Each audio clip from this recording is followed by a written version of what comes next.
Hi, I'm Carol O'Mara, horticulture entomologist with Colorado State University Extension here in Boulder County. Well, the heat has really taken its toll over the last couple of weeks, and as usually happens for us about this time, a lot of our cool season spring crops are starting to bolt. But if you can recognize a little bit about when they're starting to change, then you're going to be able to continue your harvest for just a couple more weeks. And let's take a look at spinach. We have a beautiful patch of spinach here in the community gardens, but as you can see, what's happening now is the tops of the plants have really stretched up and they're starting to form seed stalks. You can see these seed stalks starting to form with these really compressed stems, and then eventually they're going to shoot right up and they're going to form this lovely seed head here. There's a bit of pollen you can see dropping off of it, and then an awful lot of seed coming out.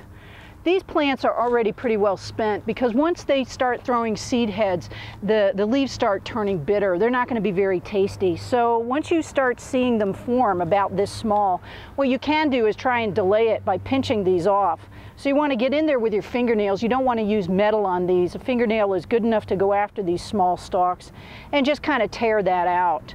Once you've done this, you can discard it or you can compost it and get the other blooming stalks out of there, and then the plant will continue to grow a little bit for you. But you got to get those rosettes when they're young. If you got them all the way up here for the seed heads, the plant is going to be already bitter.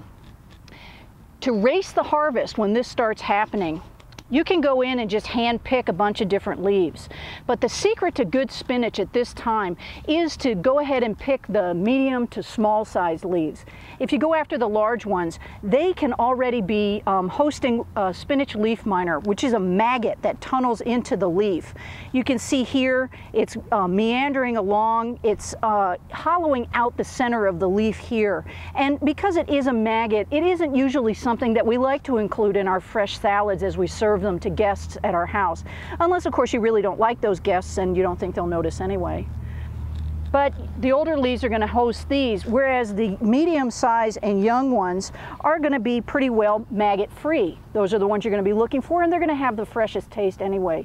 So you can go through and you can just, hand pick a little bit of lettuce off and eat that.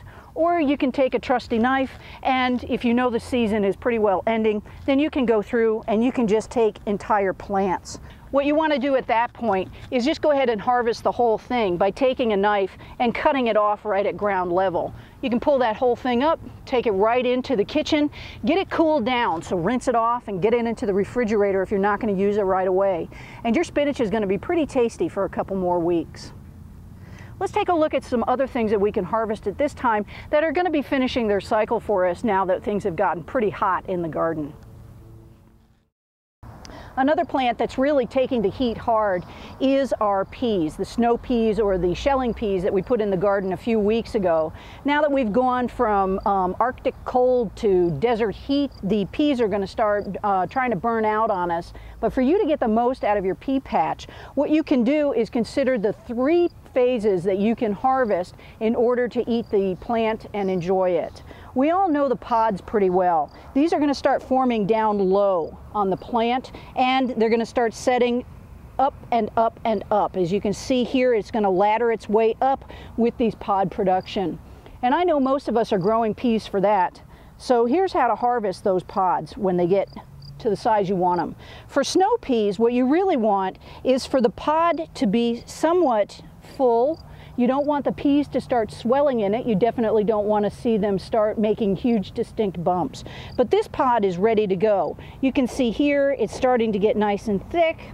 It hasn't started to develop those telltale bumps, so it's ready. But you don't want to rip it off the plant. Take a nice sharp knife and cut it off.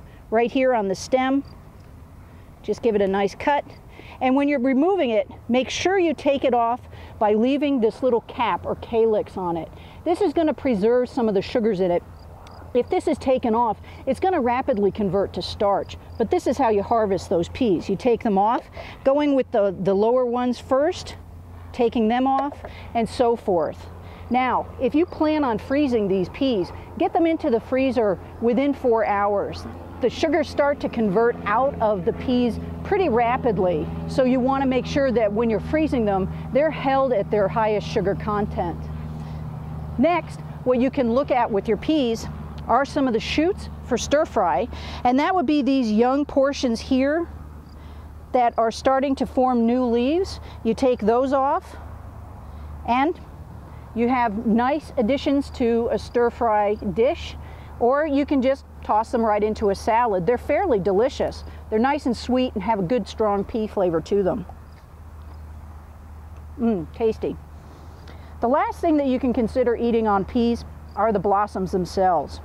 When they're fully open like this, but they're really very good in the tender new bud stage, just before they open up.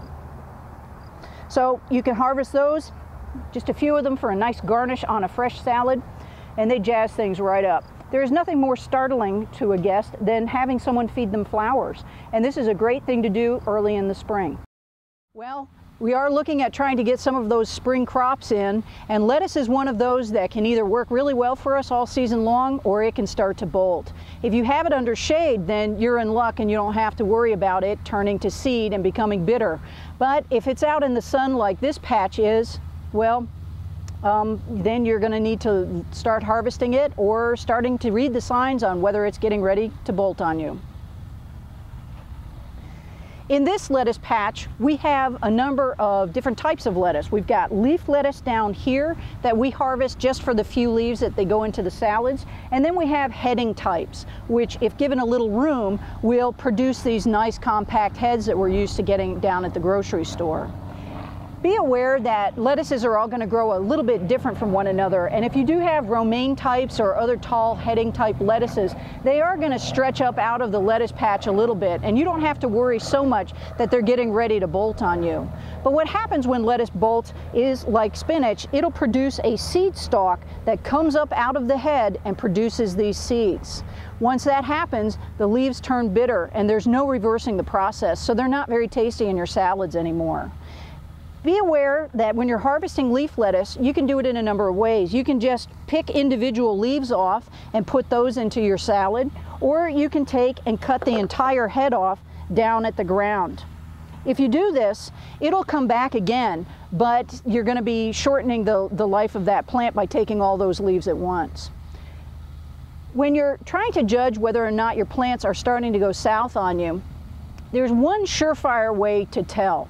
It's not useful for individual plants, but if you have a whole gathering of different types of, say, romaines or head lettuces, and you're wondering if they're just on the cusp of getting ready to go, the one thing you can do is pick one plant out that you're going to go ahead and cut down at the base. Pull this out, and then you're going to cut right into the core, because that's where we're going to check to see if the plant is starting to bolt. The core should stay compact. This one's starting to get taller rather than staying down and tight in the plant itself. As it elongates up, it's telling you these plants are getting ready to bolt. So what you can do is just harvest one head, sacrifice it, go ahead and take it in, get it cool off right away in order to store it.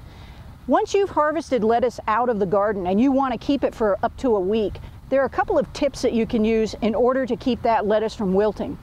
Get it right into cold water. If you can, take clean, clear water, cold water out to the garden with you. Harvest your lettuce and plunge it right into that nice cold water and just kind of get it nice and wet in there. Then immediately on taking it into the house, you want to go ahead and pat it off a little bit and then get it into the refrigerator right away. This is critical for keeping lettuce nice and crisp for your salads. I'm Carol O'Mara, and I'm helping you to garden.